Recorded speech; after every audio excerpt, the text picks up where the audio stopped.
We're back here in the bottom of the 6th inning, where Scotty Adelman, the right-hander, is coming to relieve Will Reddick for Chillicothe. Peter Johnson's at the plate. Scotty Adelman making his 3rd appearance of the season.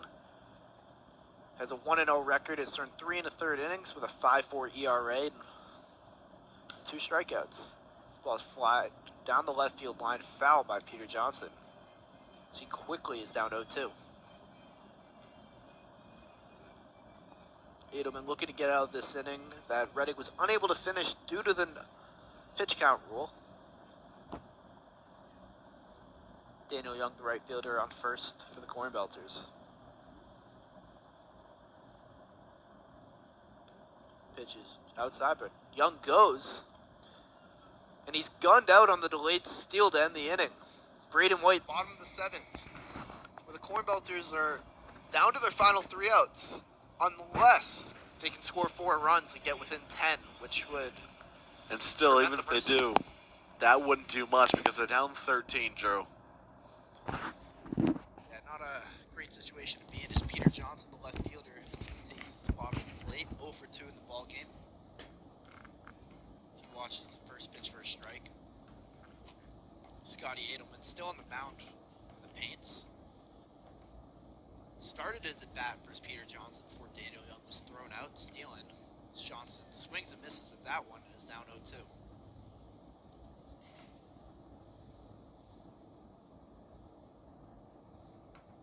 Cornbelters in Chillicothe. Paints will be back in action tomorrow at the Corn Crib for the 2nd game of this 2-game series. Be a fun time. As far as I know, the weather will be pretty solid. Let me do a check of that real quick so I don't accidentally lie.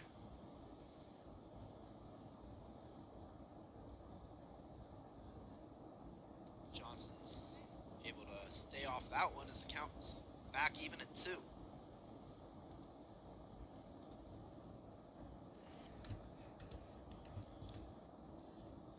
Johnson watches that one. He's rung up for the first out of the inning. Adelaide now finally gets through a batter, and it's a strikeout. And that's a really solid at-bat for Adelman. Threw some really solid pitches, some that weren't quite there, but eventually punching out Peter Johnson, who's a hard batter to strike out. Today is the first of 8 games in 8 days for the Cornbelters, so trying to save their bullpen is big as they won't have the luxury of a day off, as tomorrow they get Chillicothe before 2 games on Thursday and Friday versus Champion City Kings before traveling to face Cape Catfish for a 2-game series, followed by a home and a home versus Danville before getting their first day off on July 26th.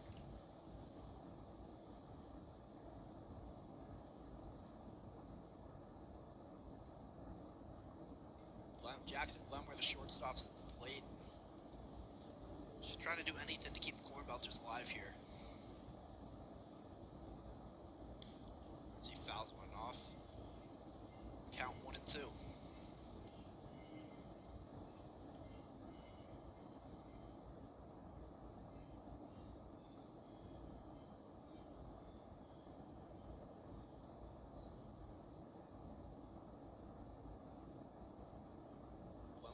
Off at that one, and the count is even at 2.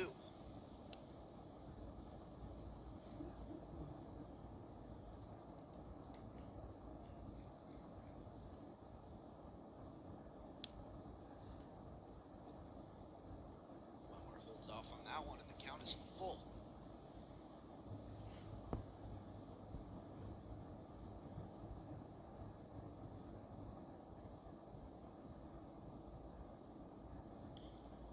Stays alive and fouls that one off. We'll say the Cornbelters dugout, despite being down 13 runs, they're into this game. They're standing up on the edge of the dugout on the stairs, supporting their guide. Even though this game is a long way away from being close, but gotta love that, the camaraderie between these guys. And that's something that I've seen all year from from the Belters. Their dugout is passionate. They treat each other like family. One more fouls, another off to stay alive.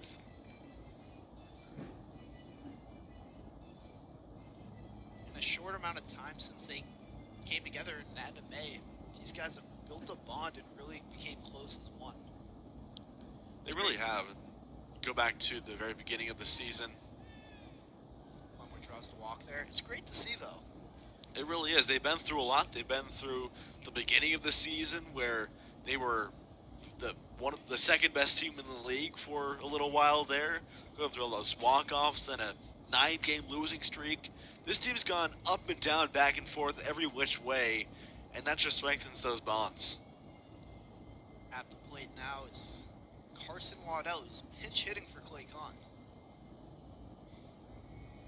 Interesting move this late in the game.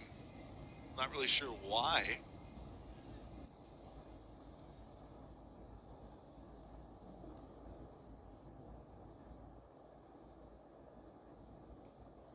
Breaking ball is over the zone for strike one.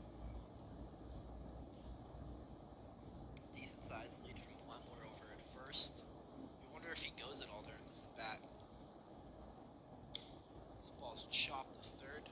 Third baseman Wilson throws to second, over to first for the double play. But the first baseman, Victor Figueroa, is not able to hold on for the third out of the inning. What a close play there, Drew. That was within a half step or two. It was almost the end of the game, but there's still a tiny, tiny sliver of hope left for the Belters. Down to their final out here. Tyler Castro, the center fielder, takes his spot in the box.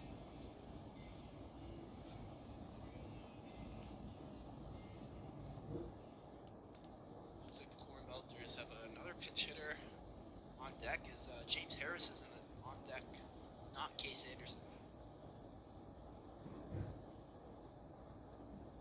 Castro takes the first pitch inside. Perhaps the Belters just trying to avoid some type of injury in a game that's long been over, saving them for tomorrow's game or some games after that.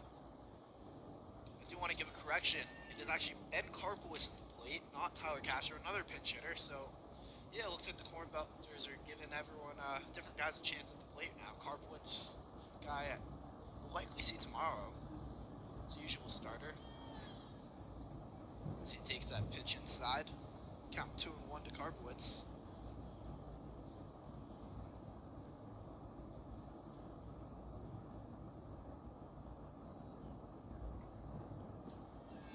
Karpowicz watches it, but it catches the inside corner as the count is even at 2 as the Cornbelters are down to their final strike.